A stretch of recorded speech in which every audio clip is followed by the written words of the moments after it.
So I've been in school for a long time. Now I'm teaching college, and I've been around education my whole life, raised by educators. And during that time, you come across a lot of good teachers. There's a lot of really great teachers in my life that have really shaped who I am.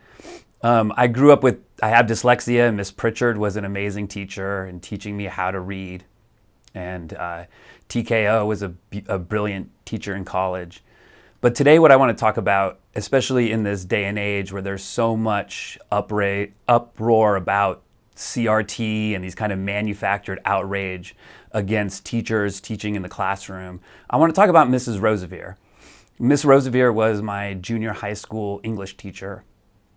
And it was the first class where we really learned how to read, where you understand the complexity of a novel, the plot and the characters and development, and then also that these books are tied into understanding the world, right? Where you learn to understand the world and the complexity of the world.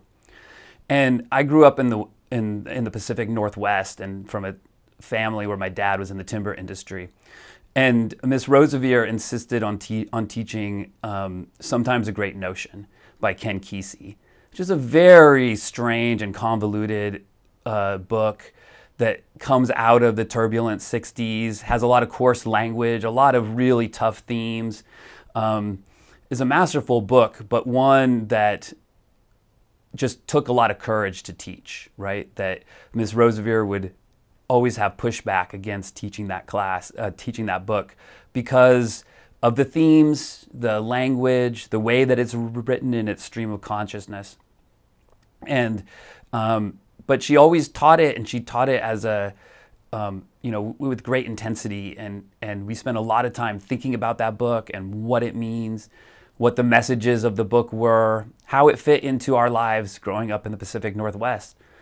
And looking back now, where we have yahoos and board meetings yelling about kids' books, and Ted Cruz making a fool of himself with a picture book in the Senate chamber, harassing teachers about the content that they teach, harassing librarians about the content that they teach, this manufactured outrage.